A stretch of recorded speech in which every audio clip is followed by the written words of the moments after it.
Imagine करो एक ऐसी दुनिया जो तारों की रोशनी से बनी है, सेलेस्टिया, स्काईरेल्म, जो आसमान और जमीन के बीच तैर रही है।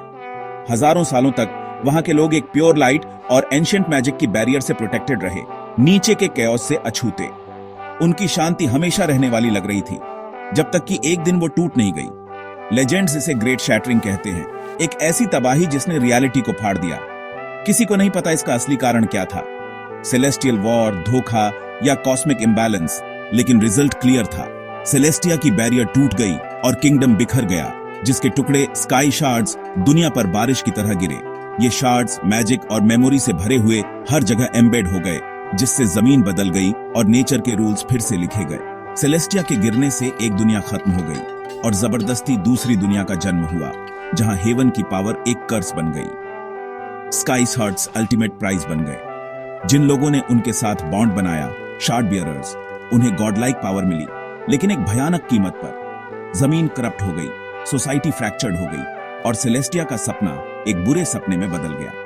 अब सर्वाइवल एक डेली स्ट्रगल है और शांति की मेमोरी एक फीकी पड़ रही मिथ है। दुनिया फ्रैक्चर्ड है, उस पर वे लोग रूल करते हैं जो पैराडाइज के बचे हुए हिस्सों को यूज करते हैं। हार्मनी का एज खत्म हो गया है, केओस का एज शुरू हो गया है। स्काईरेल्म खो गया है, लेकिन उसकी लेगेसी अर्थ के हर कोने में है और खंडहरों से नई लेजेंड्स जन्म लेती हैं। एक सोए हुए स्काई शार्ड के साए में केल ड्रेवेन शार्डलेस में से एक के रूप में सरवाइव कर रहा था, पावरलेस, भुला दिया गया, झुग्गियों में गुजारा कर रहा था। उसकी लाइफ भूख और डर का एक साइकिल थी, जो इस बात से डिफाइन होती थी कि उसके पास क्या नहीं था, फैमिली, स्टेटस और पावर की कोई उम्मीद। एक रात ठगों से भागते हुए केल एक फॉरबिडन क्रेटर में गिर गया और उसे एक ऐसा शार्ड मिला जो किसी और जैसा नहीं था। एक ब्लैक शार्ड, एक मिथ जो रियल हो गया था। वह लाइट को एब्जॉर्ब करता था, डार्कनेस रेडिएट करता था और सभी इंस्टिंक्ट्स के खिलाफ केल ने उसे छुआ। दर्द ने उसे जकड़ लिया, क्योंकि शार्ड उसकी आत्मा से मर्ज हो गया। उसे शैडो और सेलेस्टिया के पतन की फ्रैगमेंटेड मेमोरीज से भर दिया। उसे भयानक पावर मिली, शैडोज पर कंट्रोल, पास्ट के विजन्स और एक ऐसा दुख जो उसका अपना नहीं था। केल अब सिर्फ एक अनाथ नहीं था, वह एक ऐसा शार्ड बियरर था जिससे सभी फिरते थे। ब्लैक शार्ड सेलेस्टिया के सीक्रेट्स की एक चाबी थी, जिससे वह एलीट, डेस्परेट और डार्कर चीजों के लिए एक टारगेट बन गया, जो उसकी करप्टिंग एनर्जी की तरफ अट्रैक्ट होती थी। उसकी जर्नी चॉइस से नहीं, बल्कि एक कर्स से शुरू हुई थी, एक ऐसा कर्स जो दुनिया को बचा सकता था या तबाह कर सकता था। केल का फेट अब गिरे हुए आसमान की लेगेसी से बंधा हुआ था। सेलेस्टिया के गिरने से सोसाइटी दो हिस्सों में बंट गई। शार्ड बियरर्स, सेलेस्टियल पावर के यूजर, नए गॉड्स के रूप में रूल करते थे। शार्डलेस, पावरलेस, उनके साये में मेहनत करते थे। शार्ड बियरर्स ने स्काई शार्ड्स के चारों ओर सिटीज बनाई, मैजिक और रिसोर्सेज को जमा किया, अपनी पावर को ताकत और डर से लागू किया। शार्डलेस गरीबी में रहते थे, दबे हुए और गुस्से में। उनकी लाइफ ईर्ष्या और निराशा से भरी हुई थी। लेकिन एक बड़ा खतरा सामने आया, हॉलोबॉर्न, नेगेटिव एनर्जी के मॉन्स्टर्स जो शैटरिंग के कैओस से पैदा हुए थे। हॉलोबॉर्न सभी लाइफ का शिकार करते थे, खासकर शार्ड बियरर्स का। मैटर से गुजरते थे और सोलों को ड्रेन करते थे। बस्तियां रातों रात गायब हो गईं, केवल खामोशी और डर छोड़ गईं। केल, ब्लैक शार्ड से मार्क्ड, सभी तरफ से शिकार किया जा रहा था। एलीट, आउटकास्ट और हॉलोबॉर्न सभी। इस दुनिया में जो खुद से ही जंग लड़ रही थी, सर्वाइवल का मतलब था ह्यूमंस और दूसरी दुनिया के मॉन्स्टर्स दोनों का सामना करना।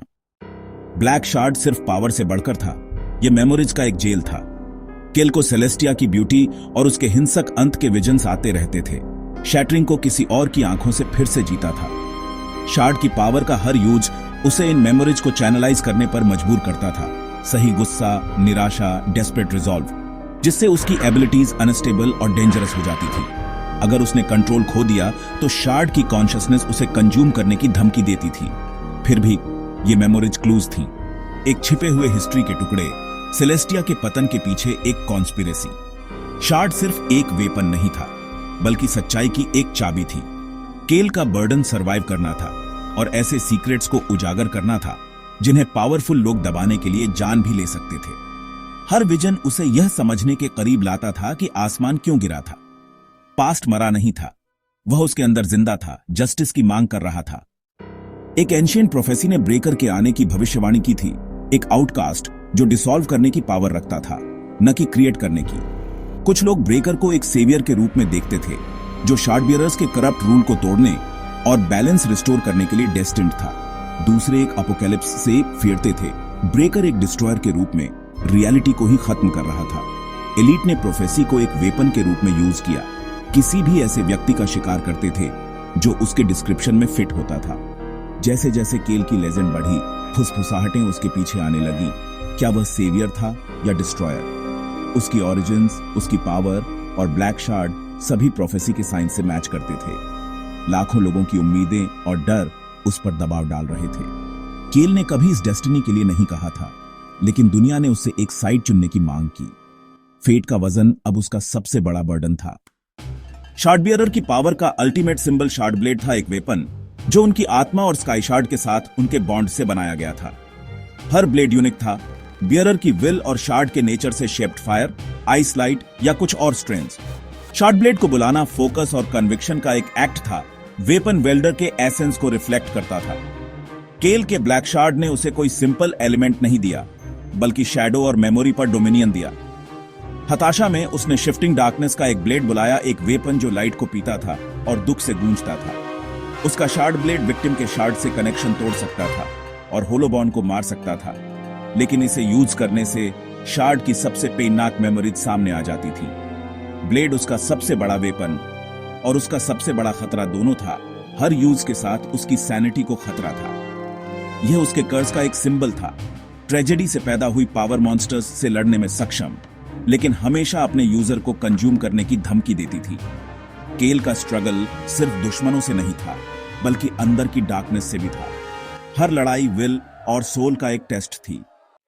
केल ने जल्दी सीखा, अच्छा और बुरा दुनिया की तरह ही फ्रैक्चर्ड थे। कुछ शार्ड बियरर्स अपने लोगों को कैओस से बचाने के लिए सख्ती से रूल करते थे। कुछ शार्डलेस रेबेल्स अपनी बदला लेने की तलाश में मॉन्स्टर्स बन गए। पावर करप्ट करती थी, लेकिन पावरलेसनेस भी।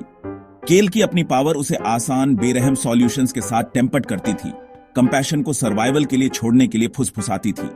उसने सिर्फ दुश्मनों से नहीं, बल्कि अंदर की डार्कनेस से भी लड़ाई लड़ी, यह सवाल करते हुए कि एक टूटी हुई दुनिया में जस्टिस का क्या मतलब था।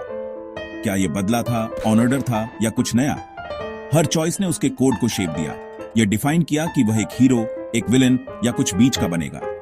एक ऐसी दुनिया में जहां कोई मोरल कंपास नहीं था, केल का स्ट्रगल अपना खुद का ढूंढना था। केल की जर्नी रीजेंट के साथ लड़ाई में चरम पर पहुंच गई। एक shard bearer Lord on flight और शार्ड की मेमोरीज से फिगर रीजेंट जा रहा था। कभी सेलेस्टिया का एक हीरो, ब्लैक शार्ड के ओरिजिनल ऑनर का भाई, शार्ड ने सच्चाई रिवील कर दी। सेलेस्टिया की शांति एक झूठ थी जो नीचे की दुनिया से लाइफ को ड्रेन करके चलती थी। शैटरिंग कोई एक्सीडेंट नहीं था, यह इस साइकिल को तोड़ने का एक डेस्परेट एक्ट था। जारेह के भाई ने सेलेस्टिया के कोर को तोड़ने की कोशिश की, लेकिन जारेह डिस्ट्रक्शन से फियर कर उसे रोकने के लिए लड़ा। उनके स्ट्रगल से कैटाक्लिज्म हुआ। जारेह का भाई मर गया, उसकी आत्मा ब्लैक शार्ड बन गई। जारेह बच गया, गिल्ट से परेशान शार्ड्स को इकट्ठा करने और सेलेस्टिया के झूठ को रिस्टोर करने की कोशिश कर रहा था, यह मानते हुए कि सच्चाई इतनी भयानक थी कि उसे बर्दाश्त नहीं किया जा सकता था। केल का दुश्मन एक विलेन नहीं था, बल्कि एक ट्रेजिक फिगर था जो प्रायश्चित करने की कोशिश कर रहा था।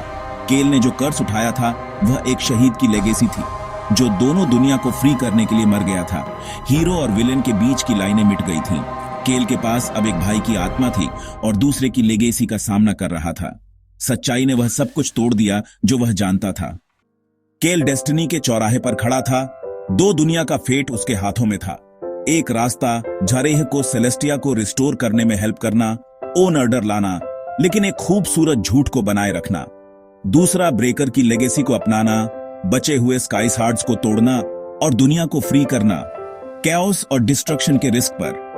उसकी चॉइस सिर्फ स्ट्रैटेजी नहीं थी, बल्कि फिलॉसफी थी। क्या झूठ पर बनी शांति दर्द से खरीदी गई आजादी से बेहतर है? दो भाइयों की आवाजें उसके अंदर गूंज रही थीं। हर कोई यह मानता था कि वे सही थे। केल अब सिर्फ एक अनाथ नहीं था, वह रियलिटी का आधार था। दुनिया उसके जवाब का इंतजार कर रही थी। सोने के पिंजरे को रिस्टोर करना या उसे हमेशा के लिए तोड़ना। सेलेस्टिया ब्रेक की कहानी एक सवाल के साथ खत्म होती है, तूफान में लटकी हुई। केल ड्रेवेन क्या चुनेगा? जवाब अनरिटर्न रहता है। तूफान के दिल में इंतजार कर रहा है।